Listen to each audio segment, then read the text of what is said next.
1 सितंबर 2025। तेंजिंग का वो आलीशान होटल जहां एससीओ समिट के लिए दुनिया भर के नेता जमा थे। बाहर का माहौल बिल्कुल शांत था, पर अंदर एक ऐसी आग सुलग रही थी जिसकी आंच सीधे हिंदुस्तान के दिल तक पहुंचने वाली थी। प्रधानमंत्री नरेंद्र मोदी अपने कमरे से निकलते हैं। उनकी सिक्योरिटी पूरी तरह से अलर्ट है। प्रोटोकॉल के हिसाब से उनकी बुलेट प्रूफ गाड़ी बिल्कुल तैयार खड़ी थी। पर तभी एक ऐसी घटना होती है जिसने दुनिया भर के इंटेलिजेंस एक्सपर्ट्स के होश उड़ा दिए। मोदी जी अपनी उस तयशुदा गाड़ी की तरफ बढ़ते जरूर हैं, लेकिन अचानक उनका रास्ता बदल दिया जाता है। उनके इर्द गिर्द रूसी खुफिया एजेंसी के ऑफिसर्स एक मजबूत घेरा बना लेते हैं और अगले ही पल प्रधानमंत्री मोदी अपनी गाड़ी को छोड़कर रूस के राष्ट्रपति व्लादिमीर पुतिन की अल्ट्रा हाई सिक्योरिटी लिमोजीन में बैठ जाते हैं।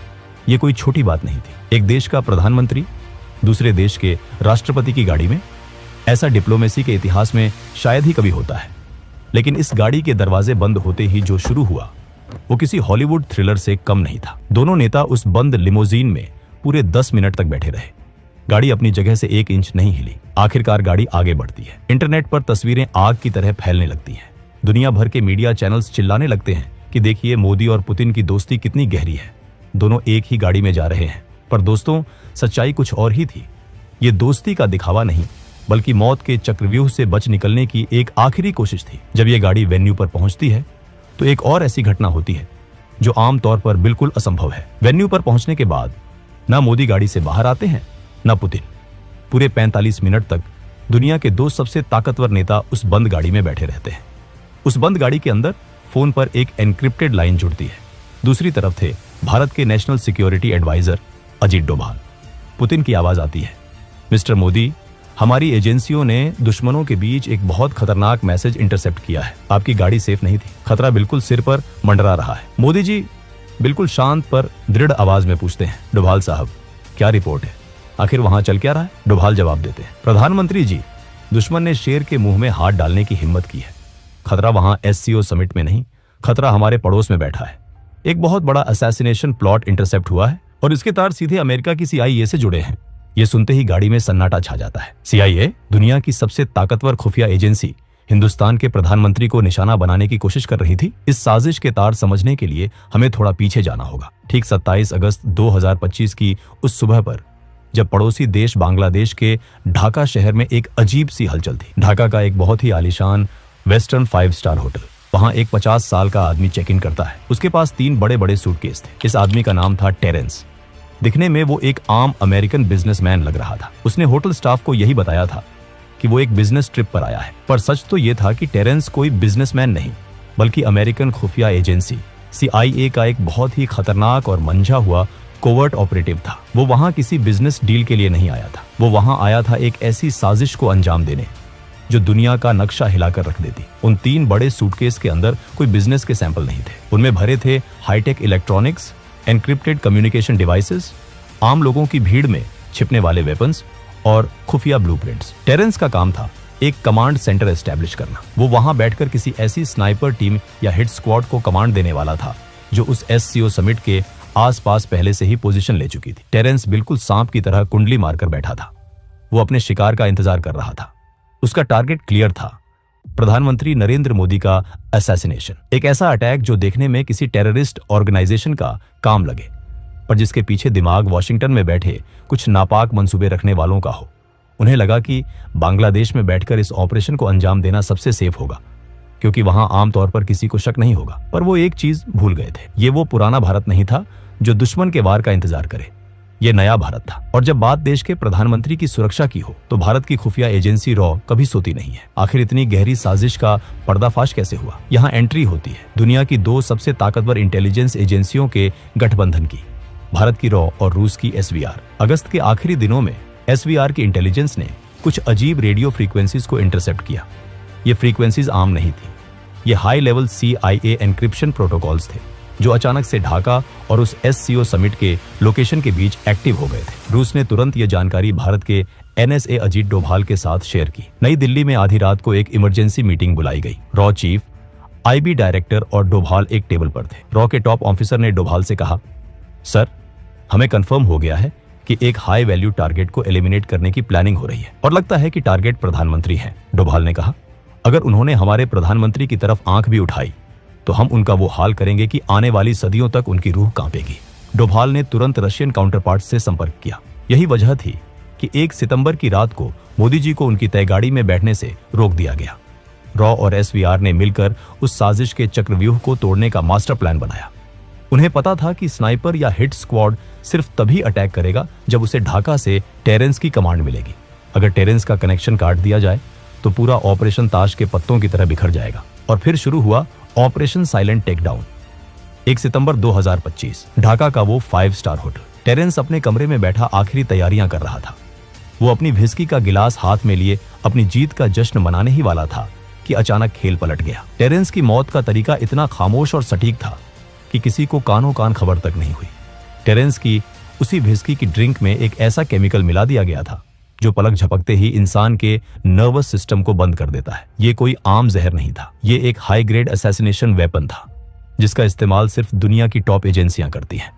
जैसे ही टेरेंस ने वो ड्रिंक पी, उसके होश उड़ने लगे। वो अपने कम्युनिकेशन डिवाइस तक पहुंचने की कोशिश करता रहा, पर उसके हाथ पैर काम करना बंद कर चुके थे। कुछ ही सेकंड्स में वो जमीन पर गिरा और उसने दम तोड़ दिया, बिना किसी आवाज के, बिना किसी गोली के। दुनिया की सबसे बड़ी सुपर पावर का एजेंट अपने ही बिछाए जाल में ढेर हो चुका था। CIA की वो साजिश वहीं उसी कमरे में दफन हो गई। लेकिन इसके बाद जो हुआ उसने इस साजिश को और भी गहरा कर दिया।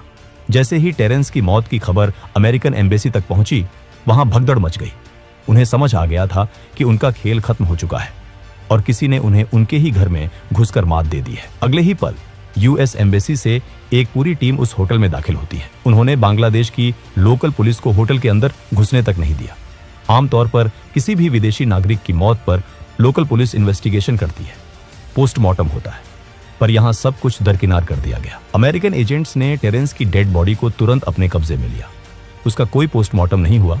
उसकी बॉडी को सीधे एक स्पेशल फ्लाइट के जरिए US भेज दिया गया। और वो जो 3 बड़े सूटकेस थे जिनमें उस पूरे ऑपरेशन के ब्लूप्रिंट्स और इलेक्ट्रॉनिक एविडेंस थे, वो सब कुछ US एम्बेसी के एजेंट्स ने जब्त कर लिया। और बात यहीं खत्म नहीं हुई। लंदन और वॉशिंगटन के सर्वर्स पर बैठे साइबर एक्सपर्ट्स ने लगातार कई घंटों तक काम किया और टेरेंस के वजूद का हर एक डिजिटल फुटप्रिंट मिटा दिया। उसका करियर, उसकी हिस्ट्री, उसकी सर्विस रिकॉर्ड्स, सब कुछ इंटरनेट और डेटाबेस से ऐसे गायब कर दिया गया जैसे टेरेंस नाम का कोई इंसान इस दुनिया में था ही नहीं। US army special operations command के स्पोक्समैन ने 1 सितंबर को एक अजीब स्टेटमेंट रिलीज किया।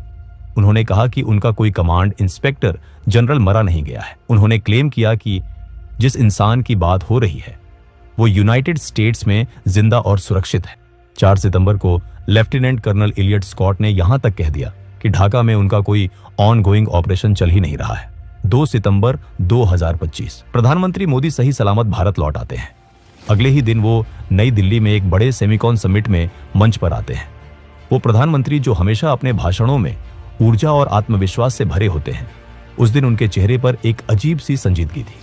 मंच पर आते ही जब लोग उनके स्वागत में तालियां बजा रहे थे तो मोदी जी ने एक ऐसी बात कही जिसने सबको हैरत में डाल दिया। उन्होंने कहा, मैं कल रात ही जापान और चीन के इस दौरे से वापस लौटा हूं। मैं गया था इसलिए आप तालियां बजा रहे हैं, या मैं वापस आ गया हूं इसलिए आप तालियां बजा रहे हैं। सोचिए इस लाइन के बारे में। एक देश का प्रधानमंत्री भरी सभा में अपने लोगों से पूछ रहा है कि मैं वापस जिंदा लौट आया हूं, क्या इसलिए तालियां बज रही हैं? मोदी जी कभी भी अपने शब्दों का इस्तेमाल ऐसे ही हवा में नहीं करते। उनके एक एक शब्द के पीछे एक गहरा संदेश होता है। ये कोई मजाक नहीं था, ये एक मैसेज था उन ताकतों को जो वॉशिंगटन और दुनिया के बाकी हिस्सों में बैठकर देख रही थी। ये बताने का तरीका था कि हम जानते हैं तुमने क्या किया और हमने तुम्हारा क्या हाल किया। और इस घटना के बाद PM मोदी की आगे की आधी से ज्यादा इंटरनेशनल ट्रिप्स अचानक से कैंसिल या पोस्टपोन कर दी गई। यूनाइटेड नेशंस जनरल असेंबली का सेशन जिसमें PM मोदी को बोलना था, उसे उन्होंने स्किप कर दिया। गाजा पीस समिट जिसमें इजिप्ट के प्रेसिडेंट आने वाले थे और PM मोदी का आना तय था, उसे भी उन्होंने स्किप कर दिया। आसियान समिट जो कुआलालंपुर में होने वाला था, वहां भी PM मोदी नहीं गए। उनकी जगह दूसरे डेलीगेट्स को भेजा गया। 1 महीने के अंदर इतने सारे बड़े इंटरनेशनल प्लेटफॉर्म्स से प्रधानमंत्री का पीछे हटना, क्या ये सिर्फ एक कोइंसिडेंस है या फिर सिक्योरिटी थ्रेट इतना बड़ा है कि एजेंसियां कोई भी रिस्क लेने को तैयार नहीं है? इस पूरे एपिसोड के पीछे आखिर मंशा क्या थी? अमेरिका जैसा देश जो भारत को अपना स्ट्रेटेजिक पार्टनर बोलता है, वो ऐसी नापाक साजिश क्यों रचेगा? इसे समझने के लिए आपको पड़ोस में देखना होगा। पिछले कुछ समय में हमारे पड़ोसी देशों में क्या हो रहा है। बांग्लादेश में पूरी तरह से तख्ता पलट हो गया। हिंसा और आगजनी हुई। नेपाल में लगातार ऐसी स्थिति पैदा की जा रही है जिससे वहां अशांति आए। श्रीलंका का तो इकोनॉमिक और पॉलिटिकल हाल दुनिया ने देखा ही है। यह सब अचानक नहीं हो रहा। भारत के आसपास के देशों को डिस्टेबलाइज करके एक इनविजिबल फोर्स भारत के इर्द गिर्द एक रिंग ऑफ फायर बना रही है। CIA का तो इतिहास रहा है दूसरे देशों में रिजीम चेंज करवाने का, चाहे वो साउथ अमेरिका हो, मिडिल ईस्ट हो या एशिया। जब कोई नेता उनके हिसाब से नहीं चलता, जब कोई देश अपनी इंडिपेंडेंट फॉरेन पॉलिसी फॉलो करता है, आंख में आंख डालकर बात करता है, तो उनका अहंकार आहत होता है। पीयूष गोयल का वो धमाकेदार बयान आपको याद होगा। उन्होंने भरे मंच से अमेरिका को चेतावनी देते हुए कहा था, आप हमारे सर पर बंदूक रखकर हमसे ट्रेड डील्स नहीं कर सकते। एक यूनियन मिनिस्टर का ऐसी भाषा का प्रयोग करना कोई छोटी बात नहीं है। ये किस बंदूक की बात कर रहे थे पीयूष गोयल? क्या वो उसी बंदूक की बात कर रहे थे जो CIA ने 1 सितंबर को प्रधानमंत्री मोदी पर तानने की कोशिश की थी? क्या ये एक मैसेज था कि भारत अब किसी दबाव में आकर अपने फैसले नहीं बदलेगा? टेरेंस का मर्डर PM मोदी का असैसिनेशन प्लॉट हो या ना हो, लेकिन एक बात बिल्कुल साफ है, ढाका में बैठकर टेरेंस भारत के खिलाफ एक बहुत बड़ी आग लगा रहा था। दोस्तों, आपको क्या लगता है, क्या सच में अमेरिका भारत में एक बड़ा रेजिम चेंज प्लान कर रहा था? क्या वो प्रधानमंत्री को रास्ते से हटाकर अपना कोई पपेट नेता बिठाना चाहते थे? क्या इन सारी बातों में, पीयूष गोयल के बयान में और मोदी जी के उस जिंदा लौट आने वाले कमेंट में कोई कनेक्शन है? अपनी राय कमेंट्स में जरूर लिखिए और अगर वीडियो पसंद आया हो तो वीडियो को एक लाइक और चैनल को सब्सक्राइब जरूर करें। तब तक के लिए जय हिंद, जय भारत।